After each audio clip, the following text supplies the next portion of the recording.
On my cosmic travels through life, reality, and the universe, I have come across many things. One of the most amazing of these revelations, however, is knowledge about crystals.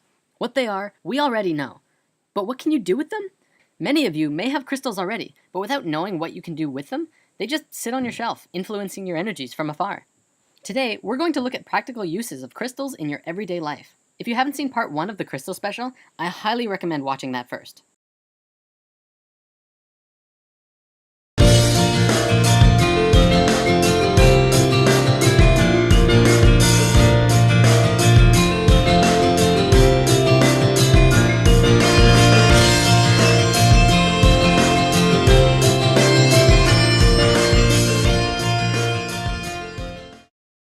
The first thing we need to discuss is how to charge your crystals. Just like us, crystals need sustenance. Well, they won't die if they don't get any, but who doesn't love to be fed? One way of charging your crystals are with bigger crystals. By allowing the smaller crystals to receive energy from the points of the bigger ones, you can also just sit small crystals onto a cluster. However, there is a much easier way. Sunlight. Just as we receive energy from the sun, crystals also receive and recharge under the intensified life force rays of the sun. By letting your crystals spend an afternoon in the sun, they will be bursting with juicy energy for quite a while. Think of crystals like a rechargeable battery, and by leaving it in the sun, it recharges and stores energy to give to you. If it's running on low, the frequencies that it emits will not be as strong as if it would be at a full charge. You can also cleanse your crystals by allowing them to bathe in salt water for a while. If possible, use sea salt or pink Himalayan salt. If you live near the ocean, you can also let them bathe in the ocean itself. You can also sage your crystals, which is very beneficial for cleansing them and keeping them happy. Letting them sit in brown rice for 24 hours centers and grounds the crystals and balances their male and female energies. When you first get your crystals, whether it's through a gift or you dig it up yourself or bought in a store, it's usually important that you dedicate your crystals. This can be done by holding onto it and consciously intend that the crystal only be used for love, light, and the goodness of all. Your chakra system picks up frequencies throughout your whole body, through high frequencies and low frequencies. Most crystals will give off an energy which will resonate to at least one chakra, if not more, which makes them excellent tools for aligning your energy body. One of the easiest ways of using crystals is carrying pocket stones. Carry a crystal of your choosing in your pocket for any amount of time that feels right. If you need a lot of help in one aspect of your life, you might want to carry a certain crystal around with you up for even a month. Then after that time, look back at the month and see if the description of the crystal matches what you experienced. This is actually how I first got into crystals. A friend of mine gave me a crystal and told me to hang on to it for a month. I didn't really get why, but I did. After a month, I found out what that crystal did, and it had been affecting me in the exact ways of the description. After that, I was hooked, and have been exploring crystals ever since. One thing that I do quite often is actually make what I like to call spirit water. It's really very simple. All you have to do is place a crystal into a glass or bottle of water for an extended amount of time before consuming. Usually it's recommended that you wait 24 hours before drinking the water, but even several hours will yield slight changes in the water, especially if you meditate with the water. You can also leave the water out in the moonlight or sunlight for a day before consuming while the crystals are in the water. If you really want to get creative, try mixing and matching crystals in the water. For one day you could put in an amethyst, and the next you could put in citrine. This actually goes to the phenomenon of water that researcher Masaru Emoto had been studying and researching for a very long time. The phenomenon in which water that had been blessed froze into beautiful crystals, and the water that was projected negatively onto froze into gross or ugly crystals.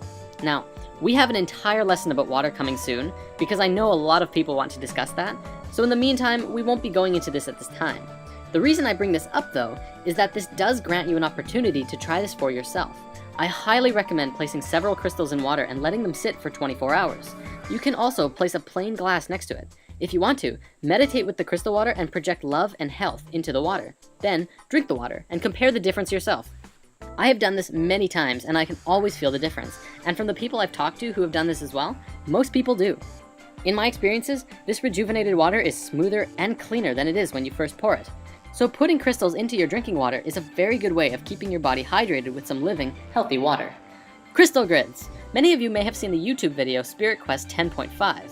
In this video, Jordan demonstrates how to make a crystal grid around your house and what it's used for. A crystal grid is an energetic grid that you can create around your house that fills your house or room with energy by connecting several crystals together through the power of your intention and energies of the crystals. If you happen to have several larger crystals and a wand crystal, you can make a crystal grid around your house or room, or wherever you are. Place the crystal around your room. The crystals do not have to be in a geometric pattern, but if they are, it will only serve to strengthen the grid. Consciously connect all of the crystals together using a wand crystal. You simply have to point the wand at a predetermined master crystal, usually a quartz, or something bigger than the rest. While holding onto the crystal in your mind, then move the wand to point it to the next crystal, and draw a connecting line in your mind. Then continue to make lines between it and the other crystals. You can go between all of the crystals and back to the master, or back to the master for every one, or anything you want really. Let your creativity guide you. You can also program your intention into the master for whatever you want, whether it be abundance or healing or spiritual development, and allow those energies to flow through all of the crystals in the grid. Something I've been playing with for a long time now and have had wonderful experiences with is what I call the bed chakra charge. The day that you charge your crystals in the sunlight, take 7 crystals, 1 for each chakra, and place them either under your bed or in between your mattress and box spring in the order of the chakras, lined up with where your body is while you sleep. You can do a little meditation with them too if you like. Set the intention for them to provide you only with the highest of frequencies for you to explore.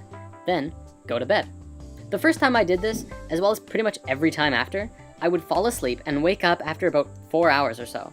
Except I would be fully charged and wide awake, as if I was an iPod plugged into a socket, and I'd be ready to start the day. None of that lazy, tired morning routine at all. It was phenomenal. Not only that, but I also had amazing dreams when I did that, and I don't always remember my dreams. Again, I'm not saying that this will happen, but that it's a possibility, as it's what I experienced, and it would be very interesting to see how others reacted to trying such an experiment. Also, don't feel that you need to place the crystals under your bed. If it's not possible, you could put them in your pillowcase or on your night shelf or something like that. The possibilities are infinite. And of course, we could not talk about crystals without talking about meditation. You can learn so much from crystals by working with them in meditation, and they can also greatly benefit you with finding the peaceful meditation state if you're struggling with it. You can sit in the traditional lotus position with a crystal in each hand, or you can sit with a single crystal in your lap. You can also just place them nearby if you don't want to touch them.